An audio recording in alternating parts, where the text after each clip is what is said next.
O zaman avul baştan şi aşırı haccan gurduğunu Kurban ayın onun hakkında Allah Tebarek ve Teala şu 10 günü Kur'an'la zikrediptir. Vel fecr ve leyalin aşr. Qasam olsun dana ve leyalin aşr. Qasam olsun şi 10 gece, 10 güne.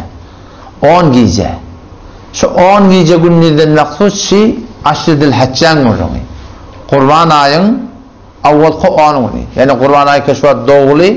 İnanla kem yekşembe gün ya döşembe gün mani kurbanlığımız salınıyor. Şun avvalki günden ta Kurbanlık salınıyan güne çellim Allah Tebarek ve Teala şuna qatam oturup aydıptır. Onun şu günlerde Peygamber Huda Aleyhisselam'ın khas aydın faziletleri var.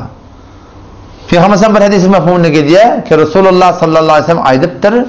Her kimse aşırı haccede Kurban ayın 10 gününde arada tutsa. Her gün aradatı bir yıl arada tutsan yalakettir.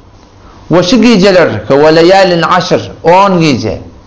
Şu 10 gecelerde eğer bir adam gelip de sana diyeyim şebzindedari etti, ibadet bilen geçirdi, telavat bilen geçirdi, hatta davetin o da bir ibadet, zikir de bir ibadet, namaz da bir ibadet, oturup talimi din etsen o da ibadet, oturup mutala etsen o da bir ibadet, oturup fakat Allah Teala'nın kudretine, ölüme, zindigiyi bedezmerge fikretsen bu da bir ibadet. Şu gecelerde şebzindedari edilse Peygamber Aleyhisselam aydıptır ki Kadir geceyi alak sol gecelerden hem Allah Tebarek ve Teala sevap koyuptur diyor. O zaman şu tarzdan gerekli henüz bir neçuğun kalıqlı şu geceleri inşallah Teala ellen vermelerden inşallah Teala günlerine başardığını arada tutuk. Mustahap da bir adam tutmam bilen bir günah kaçırık yok ama gecelerine de vaktları evvel ihyanın oyan biyan bir zada bir huttatları serfaliyamata vaktlar bihuda geçeceğim şu 10 geceni khas şuna bilimizi kuşap da ibadete vakt vermeklik gerek.